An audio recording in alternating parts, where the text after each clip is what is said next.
Sunil Chhetri, the mountain spring of Indian football. 5 foot 7 ইঞ্চির ছেলেটা যখন ভারতীয় জাতীয় ফুটবল দলের জার্সি গায়ে, তখন একা হাতে ভারতের জাতীয় ফুটবল দলের রথ টেনে চলেছেন এক পাহাড়ি ভূমিপুত্র। লোকে বলতো পাহাড়ি বিছে, আর খাতা কলমে নাম ছিল তার বাইচুং ভুটিয়া। সত্যি বলতে তখন ভারতীয় ফুটবলে বাইচুংয়ের ভূমিকা এক কথায় অনস্বীকার্য। কিন্তু যখন তার ন্যাশনাল দলের বুট জোড়া তুলে রাখার সময় এলো, আপামর ভারতীয় ফুটবল জনতা তখনও বাইচুং ছাড়া ভারতীয় ফুটবলে গাঢ় ঘন অন্ধকার ছাড়া কিছুই আবিষ্কার করতে পারছেন না। কিন্তু ফুটবল দেবতা ভেবে রেখেছিলেন অন্য কিছু।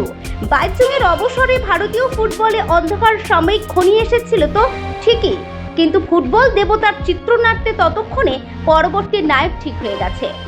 ভারতীয় ফুটবলে মহিষারূপে অবতরণ ঘটল অন্ধ্রপ্রদেশের সেই ছেলেটার, যার উচ্চতা আর শারীরিক গঠন একরাশ হতাশা আর বিরক্তির ছাপ ফেলেছিল ভারতীয় ফুটবল মহলে। কিন্তু তিনি যে সুনীল, প্রতিকূলতা জয় করা যে তাঁর ধমনীতে। বাইচুংয়ের ফেলে যাওয়া রথের সারথির আসনে বসলেন। শুরু হলো ভারতীয় ফুটবলে এক নতুন যুগের সূচনা। সৃষ্টি হলো এক নব অধ্যায়ের, যে অধ্যায়ের নায়ক ছিল তিনি, অধিনায়ক তিনি। চালিয়ে দিলেন ফুটবল রথ। তারপর গঙ্গা দিয়ে বয়ে গেছে অনেক জল। একের পর এক মাইল ফলক তৈরি করে জিতে নিয়েছেন ভারতীয় ফুটবল জনতার হৃদয়।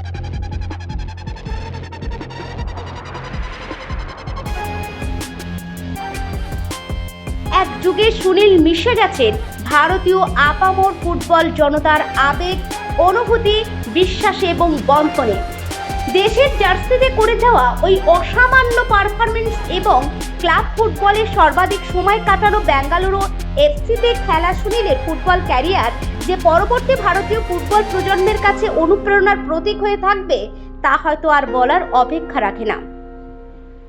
বয়সটা একটা সংখ্যা মাত্র, কিন্তু ফুটবলে 39 বছর বয়সটা অনেক কিছু বুঝিয়ে দিয়ে যায়, শিখিয়ে দিয়ে যায় হয়তো অনেক কিছুই।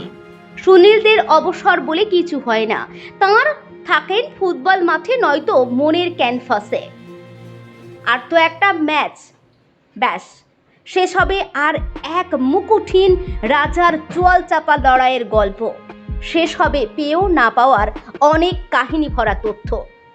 6 জুন ফুটবলের মক্কা থেকে অনেকেই ফিরে হয়তো চোখের তলা মুছে নোটবুক খুঁজবেন। অনেক তরুণ থেকে যুবক হয়তো ক্যাপ্টেন আর্মব্যান্ড পরা 11 নম্বর জার্সির ওই মানুষটাকে টিভি বন্ধ করে রোমন্থন করবেন।